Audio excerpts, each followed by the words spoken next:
Mayor Kovelamudi Ravindra అధ్యక్షతన నగరపాలక సంస్థ కౌన్సిల్ సమావేశం భారీ వేడిగా జరిగింది. కౌన్సిల్ సమావేశంలో ప్రధానంగా పారిశుద్ధ్యం, తాగునీరు, ఇళ్ల స్థలాలు, పేదల ఇళ్ల నిర్మాణాలు, టిడ్కో ఇళ్ల పంపిణీ, అభివృద్ధి పనులపై సుదీర్ఘంగా చర్చించారు. వార్డుల్లో సరిపడా సిబ్బంది లేక పారిశుద్ధ్యం క్షీణిస్తోందని కార్పొరేటర్లు సమావేశం దృష్టికి తీసుకొచ్చారు. ప్రతి వార్డుకు అవసరమైన సిబ్బందిని నియమించాలని కోరారు. అదేవిధంగా అక్రమంగా అపార్ట్మెంట్లకు తాగునీటి సరఫరా జరుగుతోందని వైసీపీ కార్పొరేటర్లు అచ్చల వెంకటరెడ్డి, రోషన్లు ఆరోపించారు. జ్యోతిర్మయ్ అపార్ట్మెంట్కు పరిధికి మించి పైప్ లైన్లు ఎందుకు వేశారని ప్రశ్నించారు. ఒక ప్రాంతం నుంచి తీసుకొచ్చి ఇంకొక ప్రాంతానికి ఇచ్చినప్పుడు ఆ ప్రాంతం తద్వారా ఎఫెక్ట్ అవుతుందని కానీ ఏదన్నా మీరు కార్పొరేటర్స్ కానీ ప్రజలు ఫీల్ అయితే దాన్ని కూడా సర్దిద్దుకొని వాళ్ళకు కూడా నీటి ఇబ్బంది లేకుండా చేయాల్సిన బాధ్యత కార్పొరేషన్ ఉంటుంది.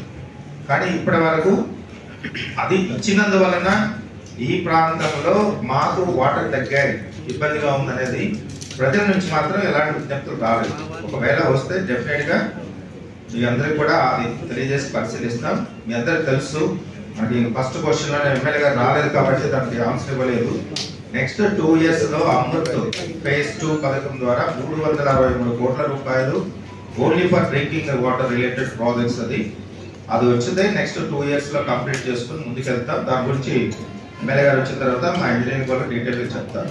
కాబట్టి మీరు ఎవరు కూడా కంగారు పడాల్సిన అవసరం లేదు. ఎక్కడైనా సరే మీ వార్డుకు సంబంధించి ప్రజలు ఇబ్బంది పడుతున్నారని మీరు అనుకుంటే దాన్ని కరెక్ట్ చేసి, ఒకవేళ మన దగ్గర డిస్ట్రిబ్యూషన్ నెట్వర్క్ ఏదైనా ప్రాబ్లం ఉంటే ట్యాంకర్స్ ద్వారా ఎన్ని ట్యాంకర్స్ కావాలన్నా కూడా వాళ్ళకి ఇవ్వడానికి సిద్ధంగా ఉన్నారు.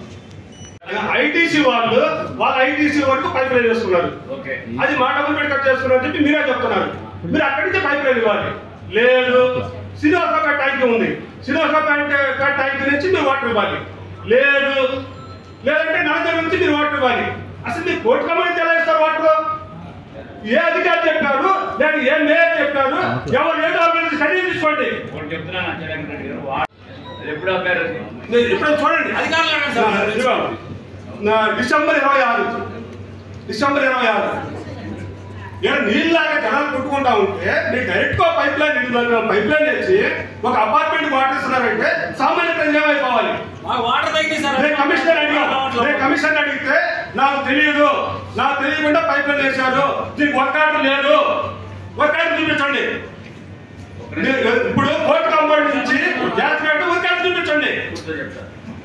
అధికారులు సమాధానం చెప్పే ముందు 6 ట్యాంకీలు నిండాలి. అలాంటి రిజర్వాయర్ నుంచి మీరు డైరెక్ట్ గా పైప్ లైన్ వేసుకొని జ్యోతిర్మయ అపార్ట్మెంట్ కి మీరు కనెక్షన్ ఇచ్చారంటే ఏంటి సార్ ఇది? పేద ప్రజలంటే గౌరవం లేదా? పేద ప్రజలకి గౌరవం. కొన్ని లక్షల మంది, వేల మంది కూడా కాదు, 7 వార్డు అంటే దాదాపు 1,00,000 పైసలకు జనాభా ఉన్న ప్రాంతానికి వాటర్ అందగా ఇబ్బందులు పడతా ఉన్నాం మేము. అది ఇప్పుడు కమిషనర్ మన మేయర్ గారు కొత్తగా వచ్చారు కాబట్టి వార్త కూడా కొన్ని ఇష్యూస్ డ్రింకింగ్ వాటర్ పర్టికులర్గా అవి మనం డిస్కస్ చేసాము.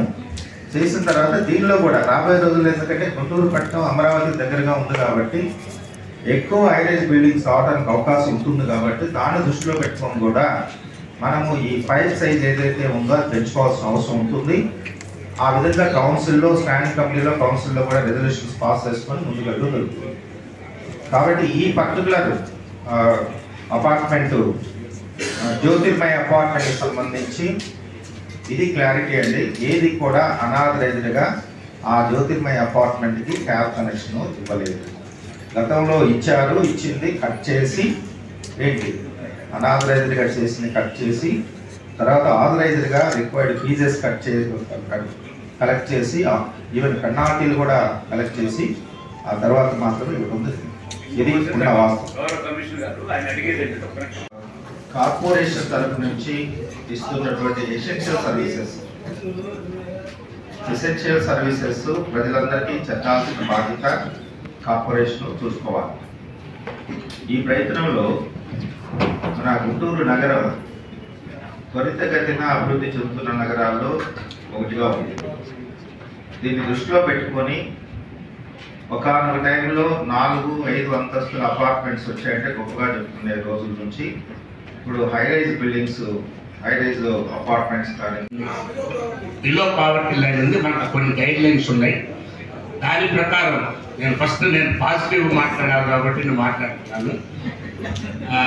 బిలో పవర్టీ లైన్ అటు మేడం ఎమ్మెల్యే గారు చెప్పిన, నజీర్ గారు చెప్పిన, అంతటా ఈ గుంటూరు నగరంలో 75-80% పేదోళ్ళే ఉన్నారు.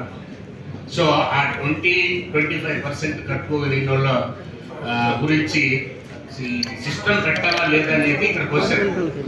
డెఫినెట్గా దీన్ని స్ట్రీమ్ లైన్ చేయాలంటే మేడం చెప్పినట్టుగా చేయాల్సిందే, మన ఎమ్మెల్యే గారు రామాంజనేయులు గారు చెప్పినట్టు కూడా చేయాల్సిందే. కానీ మన ఒక సిస్టమ్, ఎందుకంటే మనది ఒకటే పురపాలక సంఘం, కార్పొరేషన్ కాదు, పురపాలక సంఘం చాలా ఉన్నాయి. ఇక్కడ గవర్నమెంట్ కొన్ని నామ్స్ ఉన్నాయి, దాని ప్రకారం